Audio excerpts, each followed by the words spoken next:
Vaccines greatly reduce the risk of infection by training the immune system to recognize and fight pathogens such as viruses and bacteria. Vaccines safely deliver an immunogen, which is a specific type of antigen that initiates an immune response to train the immune system to recognize the pathogen when it is encountered naturally. The function of the immune system is to distinguish between the body's own cells and pathogens. The immune system uses a diversity of receptors to recognize and respond to pathogens. Immune cells obviously don't have eyes or ears to see or hear trespassing pathogens. What they do have are proteins called receptors that interact with other proteins. Those that recognize pathogen surfaces directly often bind to membrane proteins that are characteristic of microbial surfaces but are not found on host cells that are targeted by microbes for infection. An immune response begins when an immune cell receptor interacts with a protein from a pathogen. This protein that is recognized by an immune cell receptor triggers an immune response. Now, let's see how scientists took advantage of this knowledge and developed the COVID-19 vaccine. There are always two primary goals in vaccine development. First, the vaccine needs to be safe for administering to the general population. Second, the vaccine needs to be effective against the virus. There are a few ways to identify if a vaccine is safe and effective at the same time. We need to make sure if it produces a significant immune response to the virus. Also, if it minimizes the chance of getting the disease itself. The COVID-19 vaccines that are already made are based on the scientific knowledge and technology that are tested and reliable. This is how, in a short time, we have had so many vaccines that are made. There is a procedure to follow before any vaccine even begins to be administered to humans. The vaccine goes through extensive animal testing, typically using the lab mice. Following its development, researchers test vaccines in the clinical trials on mice first to ensure that it is both safe and effective. They measure the blood antibody levels of the mice and specifically look for antibodies that would fight the virus. If a sufficient number of antibodies are produced after the vaccine is administered, then it is considered to be a promising result. If there are no serious negative side effects and there is enough evidence that supports the vaccine's effectiveness, the vaccine can move to human clinical trials. At this stage, researchers test the vaccine in a large and diverse group of people to make sure that it is safe and effective for the entire population. The bottom line is that vaccines are carefully tested. Vaccines work with your body's natural defenses to safely develop protection from disease. Vaccines contain weakened or inactive parts of the particular microorganism that triggers an immune response within the body.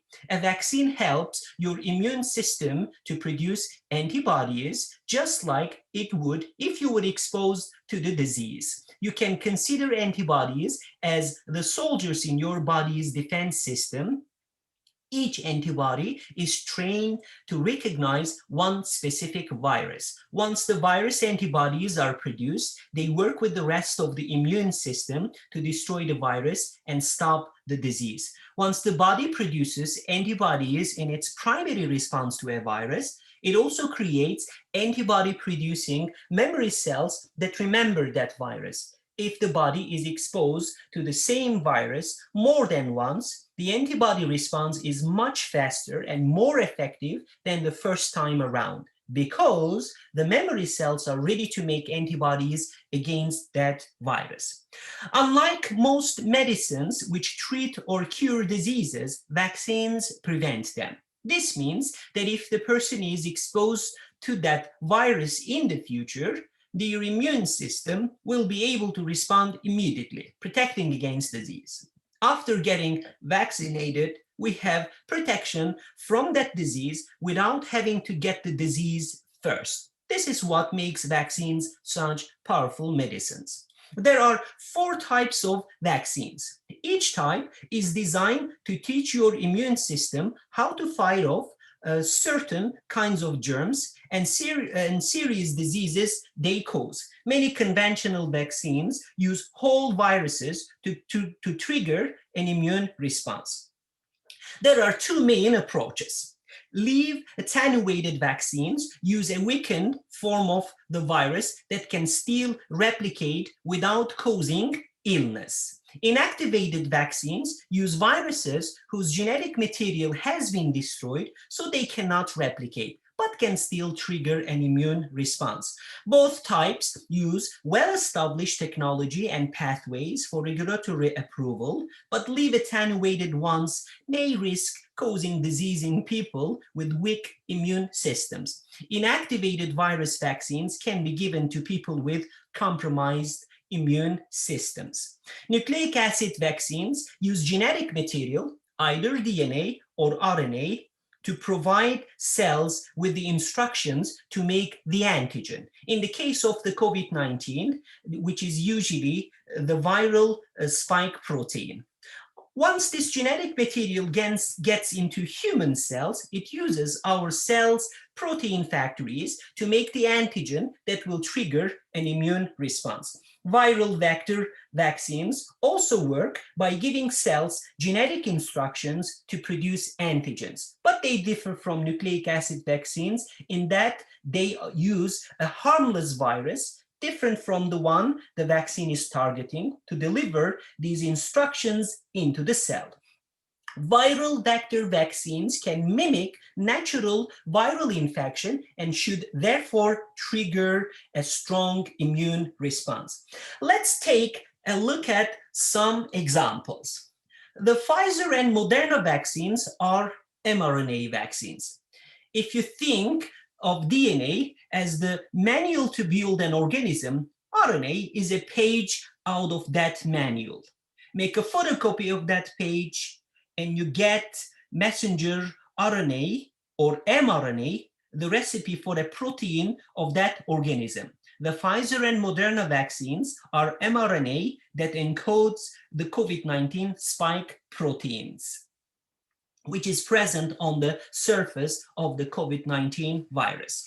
Pfizer and Moderna vaccines are COVID-19 mRNA molecules suspended in oil for injection.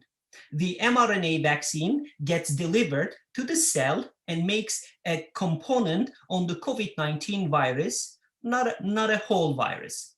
Once the instructions or mRNA are inside the immune cells, the cells use them to make the protein piece. Next, the cell displays protein piece on its surface. Our immune system recognized that the protein does not belong there and began building an immune response and making antibodies, which will protect us from getting COVID-19. At the end of the process, our bodies have learned how to protect against future infections. In the next video, I will try to answer the question, do the mRNA vaccines change your DNA? Thanks for watching.